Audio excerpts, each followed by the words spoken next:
Well, hello, beautiful rays of light.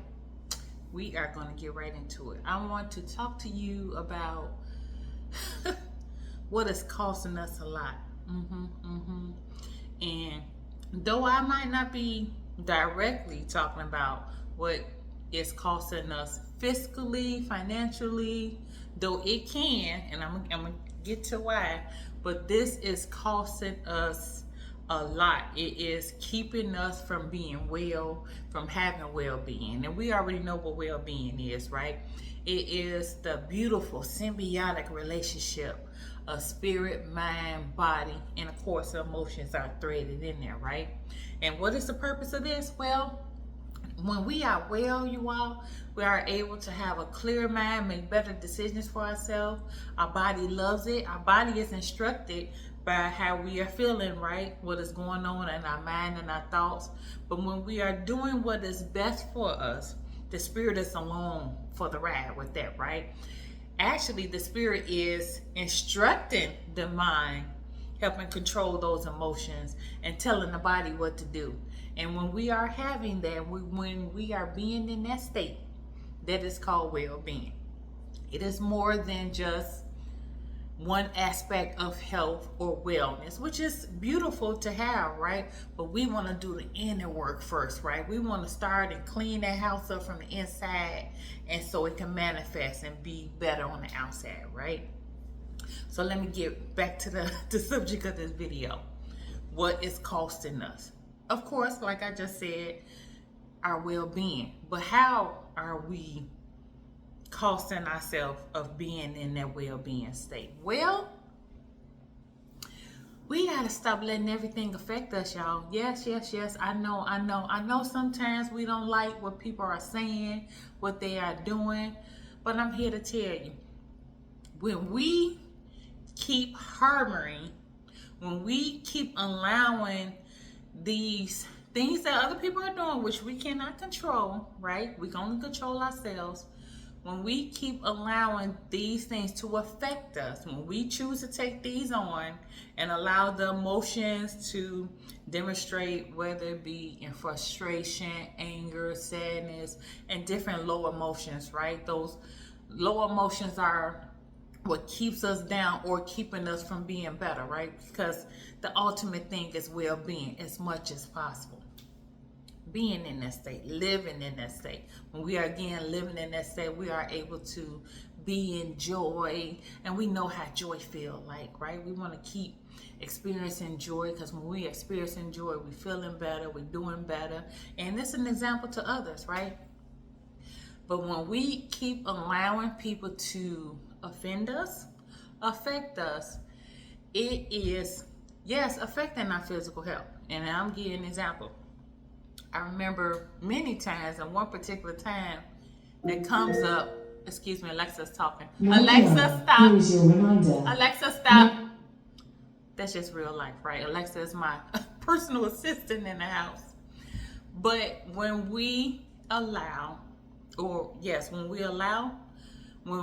for these different things that people say and do to affect us, it does make an impact on our physical health, right? As well as our mental health and our emotions.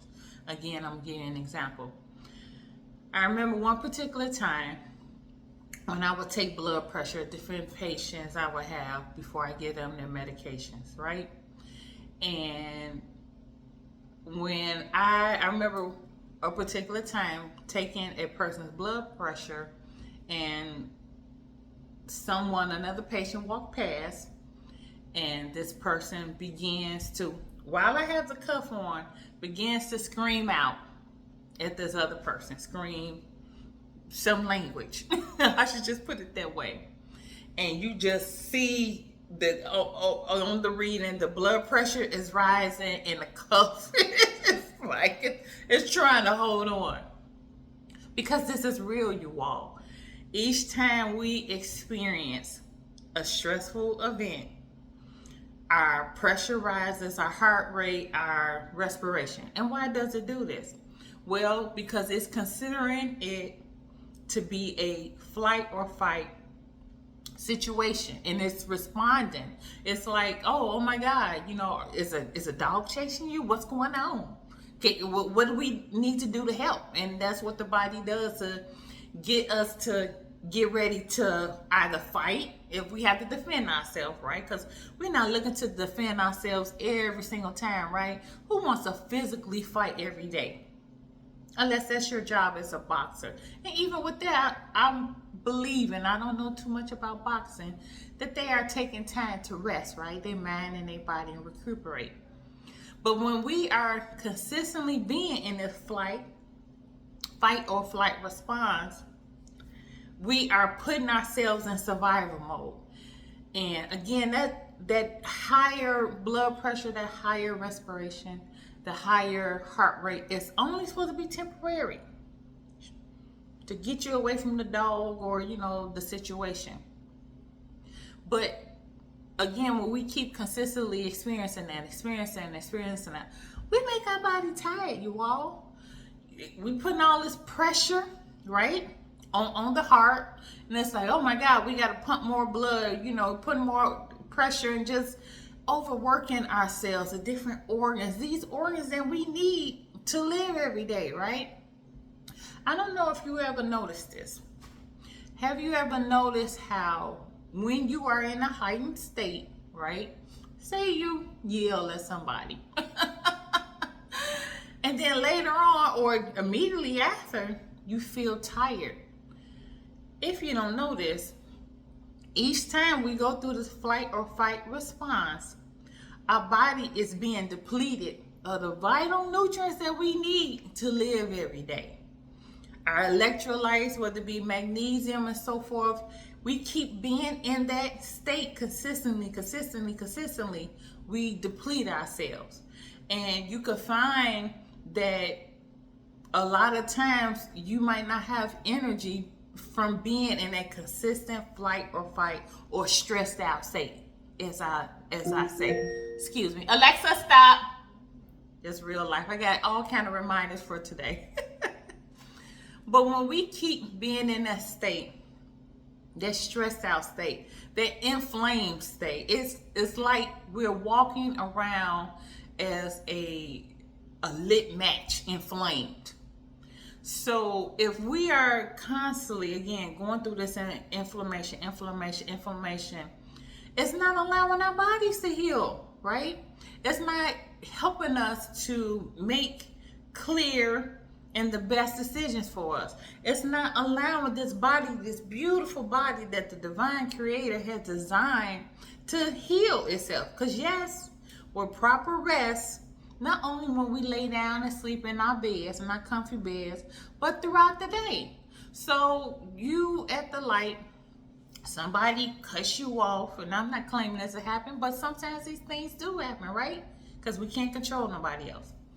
That situation happened, but even in that moment, you might be like, oh, you might get a little upset or perturbed, right?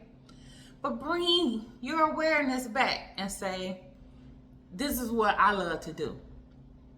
This costs me too much. It costs way too much of me. I'm better than this. You are asking your spirit. You are asking the best part of you, the true essence of you, to come forth and take the wheel and say, you know what, we need to calm Nikki down. Take a deep breath, because yes, that does help. 30 seconds of taking deep breaths, you all. You're taking in oxygen as well as nitrogen, the different things that we need for our lungs, right? But you are also exhaling the CO2, the carbon dioxide. Because if we are consistently in flight or fight, you're actually compounding or allowing a lot of that carbon dioxide to build up. And though that is needed as far, it's the different things that's going on in our body, but again, just like the flight or fight response is needed to get us away from a dangerous event, it's only supposed to be temporary. Same thing with CO2. So when we keep experiencing, we are overworking our bodies. We are keeping ourselves down. We are depleting ourselves of the vital nutrients we need to live, to make even decisions. That's one of the reasons why you may be experiencing brain fog, and as well as other different things that may be going on with you that I do not know of, right? Just as well as me being in this state of premenopause, this chapter of my life, which I say is a beautiful thing. I choose to take it on and accept it and say, this is where I'm at, but I can make the best of it, because we can only choose what's best for us, right? We can choose to say something is good for us or something that is bad for us. It is our perspective. So with me being in this state, being aware of the different things that my body is going through, being in a premenopausal chapter, if brain fog comes on, I ask myself, okay, what can I do? What can I do to feel better? Maybe it's telling me to calm down even more, to take more rest breaks. Maybe it's telling me to take in certain kind of foods and nutrients and so forth to help me to feel more better or more heightened in a good, with the good emotions, right? And these different things happen to help us, to guide us. Every single thing that happens to us is not to harm us, it's to help us, it's to guide us. So like I said, with the premenopause, and I've been speaking on this a lot lately because I want, for me, again, I have chose to and decided to accept this so I can keep from resisting, but allowing the different lessons it came to teach me. And it has taught me a lot. It's teaching me a lot about myself, and I'm loving it. I just say to myself, which is something I like to say, what can I learn from today? Let me say this. A lot of what is of life or the universe is going to teach us is not always going to be what we are expecting. Because again, it's about allowing, but being open or allowing the lessons that's beneficial to us. But I will say this, a lot of times of what is beneficial for us will be, or usually will be, something that we are not expecting. And I'm okay with that. When we are okay with that, we are accepting, we are allowing ourselves to grow.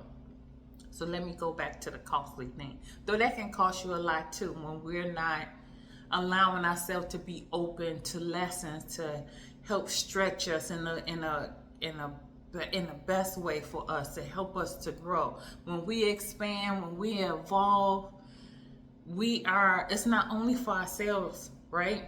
It's to show the examples to others.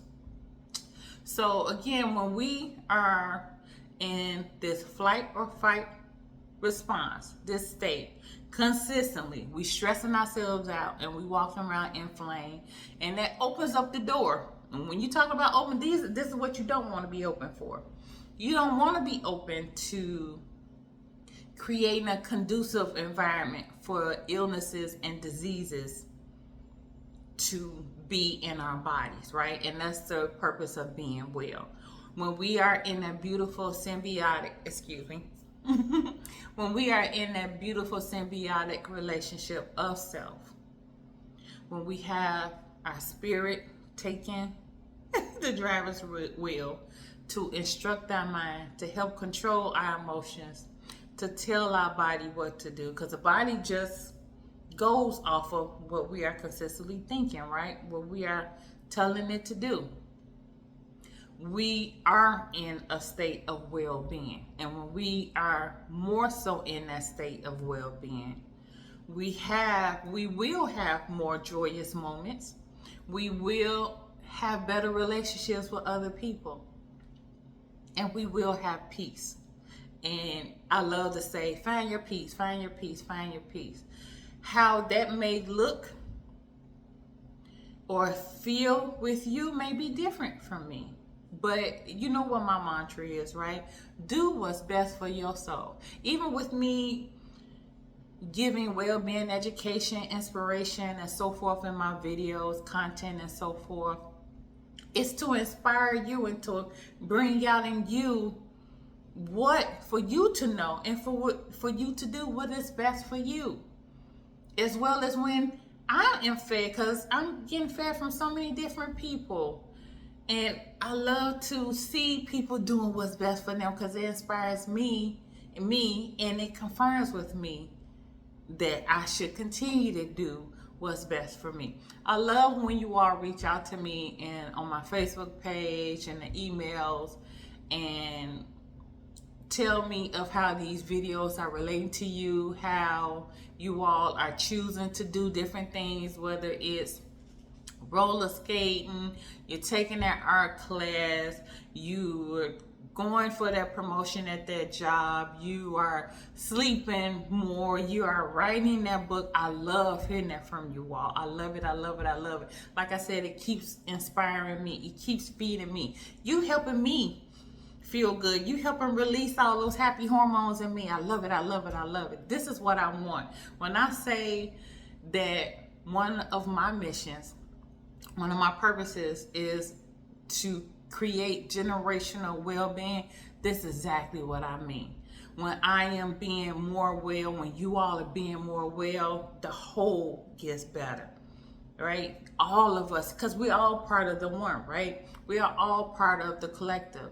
When you all are doing great, it makes me feel great. If you don't know this, when we are happy for others, though we have to know what happiness is, right, to recognize it in other people.